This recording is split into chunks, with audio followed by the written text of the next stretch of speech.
It's great to see the way Antonio played. But again, that's just a case of a guy been putting the time into it, working on his shot. It was great to see his shot fall. So I've always been a guy that believes don't give up on a guy that puts the work and the time into it. He's done a great job putting the time into it. And I really think in these last two games, he's been the best at being a point guard in these last two games as far as running the team. Because he's more of a combo, more than a two than a one when he came into it. We knew that. I just think his growth as a point guard, the way he communicated, and the way he defended, I thought he did a tremendous job watching the game. But even going back and watching on film, I thought he did a great job in running the team on both ends of the floor, being very vocal, making decisions, passing the ball, finding guys, helping and recovering defensively. Just thought he had a great effort. Do you think Barton's playing better at the point because he had been benched?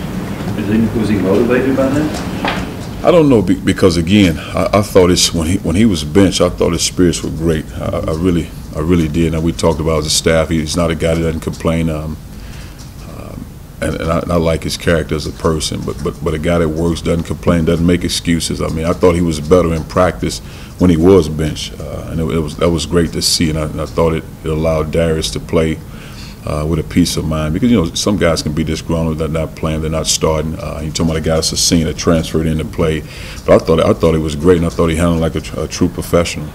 You said after the game Saturday that you noticed a change in the kind of nice workout, just how often you're getting into the gym practicing. I couldn't hear you, Steve. You said after the game you were seeing at some point in the season a difference in what Antonio was doing in terms of work ethic and practice. When did that change come about? Well, I think it's probably the shots he's been putting up, probably been about a month or so consistently, at least a month.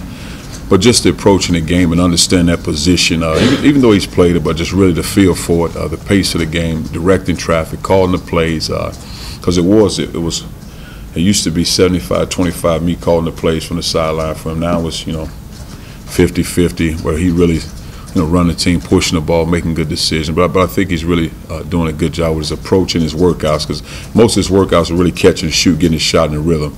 Now it's off the bounce, making plays and making decisions, and he's embraced it. You mentioned Darnell's run, keeping guys out of the lane. How much of a difference, or how much better is Antonio right now than say the first time you played Vanderbilt when Florida really got his bag? Was that, would you say that was a team effort or about Antonio? I thought Antonio did a great job, but even the game before, I thought he did a great job defending, helping and recovering, being in the stance, because he's quick enough to guard those guys and just taking pride in it. And I like to think I think it's who he is now, because he didn't score the ball well at Mississippi State, and I thought he defended their guards. And it's what we need to be successful in it. He can make open shots. I want him to make open shots, but I also want him to understand we need him to defend at a high level, and I'm happy with that. If he's not making his shots, he's still got to defend. You said he dealt well with being benched, but I was just wondering, how did he deal with just the fact he was going through a prolonged slump? Because you look at his stats at Memphis, and his shooting numbers were always pretty good. I mean, was he kind of surprised at how things were going? We didn't talk about it as far as him being surprised or discouraged about it. The thing, we just got in the gym and worked, because it's whatever you say at the end of the day, and I felt like this when I was a basketball player. If I said something to Coach Katie and it wasn't right, it was an excuse. Let's get to work, the bottom line. So and for him, he's not about making excuses. He just wanted to get in the gym and get better, and he made the commitment every morning at 10 a.m. He's getting shots up, and you knew at some point the shot would fall for him.